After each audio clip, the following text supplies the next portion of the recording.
Alors, un fossé est-il en train de se creuser entre Montréal et les autres régions du Québec?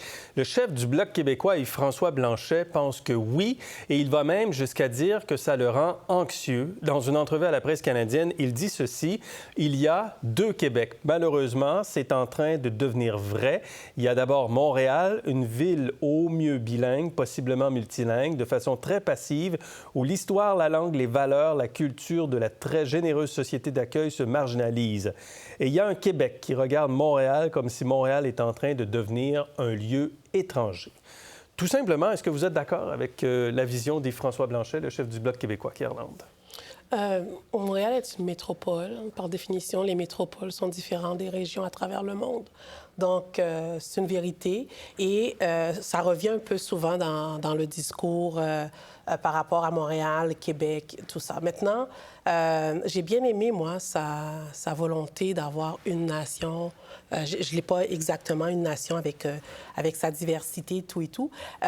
C'est comment qui compte y arriver. Parce que moi, je suis d'origine haïtienne, oui. Je me réclame du Québec, montréalaise par défaut puisque j'y vis depuis toujours. Mais suis-je assez québécoise pour M. Blanchet? Parce que je parle français, je mange la poutine, je vais... C'est quoi? C'est quand est-ce qu'on sera québécois? Et...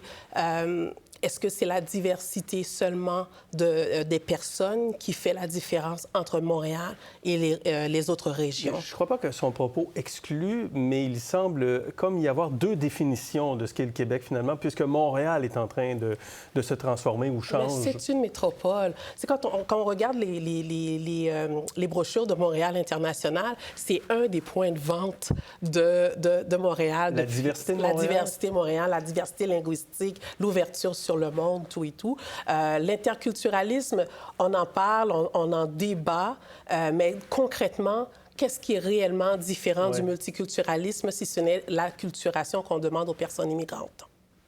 OK. Jacinthe-Ève?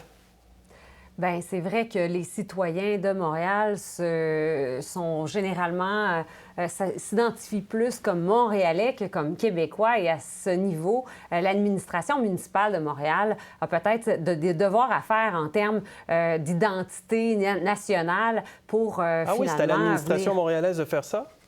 Bien, elle a certainement un rôle à jouer parce que il reste que le déclin du français, c'est une situation qui se vit d'abord et avant tout à Montréal. On ne le voit pas ailleurs en région. Et c'est ce à quoi fait référence M. Blanchet. C'est la dégradation de notre langue, de notre culture. Et ça, bien, ça passe d'abord et avant tout par des politiques... à la fois provinciale, mais aussi municipale. Et comme c'est un contexte propre à Montréal, bien, il faut aussi regarder l'ensemble des acteurs qui peuvent intervenir à ce niveau-là. Yves-François Blanchet dit que la situation est dramatique. Il faut que ce soit une seule culture, une seule nation, avec toute cette diversité. C'est ça le Québec et on est en train d'échapper ça, dit-il. Écoutez, Rodolphe. moi, je peux vous dire qu'en termes d'anciens stratèges politiques, quand j'ai fait des campagnes au Québec, on a toujours eu deux stratégies. Il y a toujours eu une stratégie Montréal et une stratégie à l'extérieur de Montréal, parce que ce n'est pas les mêmes enjeux. On le voit, par exemple, sur l'environnement, on le voit sur le transport en commun, on le voit même sur l'économie. Ce n'est pas... Vous savez, on parle de PME qu'on est à l'extérieur de Montréal, on parle de grandes entreprises qu'on est à Montréal, on parle de transport en commun qu'on est à Montréal, on parle d'accès, d'avoir de l'automobile qu'on est en région, parce qu'il n'y a pas de transport en commun ou de grands projets de transit. Donc, nous, en termes de stratégie, je vous le dis, en termes d'anciens stratèges, et c'est la même chose pour quand j'ai fait des campagnes en Ontario ou à Vancouver, la stratégie entre les villes et les régions sont différentes. La politique n'est pas la même. La différence, il y a une différence géographique, il y a une différence régionale de toutes sortes, pour toutes sortes de raisons, et des différences économiques. Mais lui, il va jusqu'à dire, et là, je le relis, là, il parle du bilinguisme, même du multilinguisme,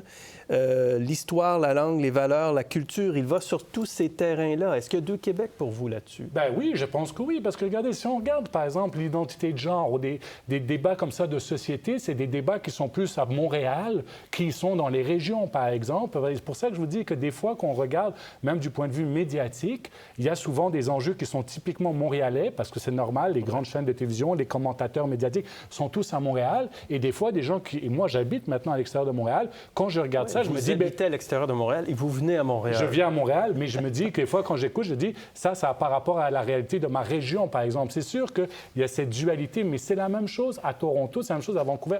Et écoutez, de point de vue politique, si vous regardez, les libéraux ont les villes et les conservateurs ont les régions. Et au Québec, le Bloc a les régions et les libéraux sont en ville. Donc, vous voyez, c'est la réalité. Un peu pour faire un peu de pouce, est-ce que Marseille, les Marseillais ne sont pas français? Est-ce que c'est seulement les Parisiens qui sont français? Personne ne dirait ça. Ils sont pourtant de cultures différentes. Ils sont, quand on reconnaît un Marseillais, on sait que c'est un Marseillais. T'sais, on rencontre un Parisien, on sait que c'est un Parisien. Donc, c'est la réalité un peu partout. Moi, ma question à M. Blanchet, puis c'est une vraie question, parce que j'aimerais ça qu'on puisse avoir une piste de solution. Comment la bâtir, cette vision du Québec qu'il a, avec une culture, une nation, et avec l'ensemble des diversités, et la fierté, d'amener ça avec la fierté qu'il faudrait pour bâtir cette... J'aimerais ça qu'il partage sa vision. Vous adhérez à ça? Une culture, une nation? Moi, je suis une fière Québécoise. Ouais. OK? Je me retourne là, je parle à quelqu'un, je suis une Québécoise. Je suis une haïtiano-québécoise, haïtiano-montréalaise. Pour moi, d'abord, il n'y a pas une dichotomie en disant ça, parce que Montréal se trouve encore dans le Québec. Vous êtes tout ça, là. Je suis tout ça. Pour moi, il n'y a pas de soustraction dans mes identités. Et quand j'ai pas envie de me perdre la tête dans les discussions politiques pour expliquer, tu peux être souverainiste, fédéraliste au Québec, mais on est encore à l'intérieur du Canada. Je suis canadienne quand ça ne me tente pas de faire de longues discussions, tout et tout, mais je m'identifie d'abord et avant tout comme Québécoise. Alors, moi, ce qui m'intéresserait, c'est bâtir une vision où est-ce que tous les Québécois, l'ensemble des Québécois, portent une fierté réelle et que ce ne soit pas le poids des diversités d'avoir cette fierté-là seulement. Intéressant. Jacinthe Ève, qu'est-ce que vous en pensez? Bien, il est d'abord et avant tout question de la langue. Et en matière de protection de la langue, il y a un enjeu linguistique à Montréal. Donc, au-delà de l'identification à la nation québécoise, la culture, dans le fond, oui, les réalités l'enjeu, c'est la langue politiques... pour vous.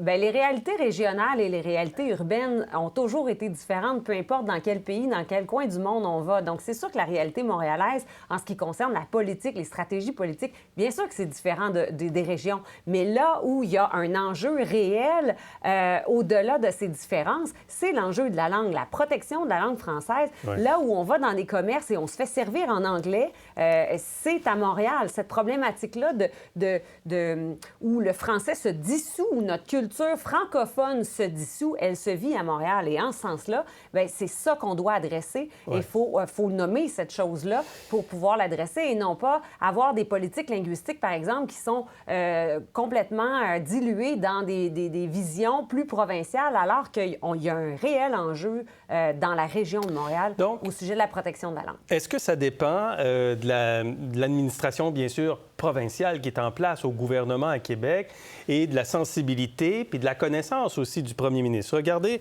je vous pose cette question-là parce que Philippe Couillard, en fin de semaine, dans une entrevue à la presse, disait qu'il était fier d'avoir été un premier ministre de région. Philippe Couillard vivait dans Roberval, à Saint-Félicien, mais dans Roberval, et je pense qu'aujourd'hui, il vit à Roberval. Pauline Marois avait un chalet dans Charlevoix, Côte-de-Beaupré. Bernard Landry vivait sur le bord de notre magnifique fleuve d'Enverchères. François Legault représente l'Assomption, mais si je ne me trompe pas, n'y habite pas. Je crois qu'il est à Montréal.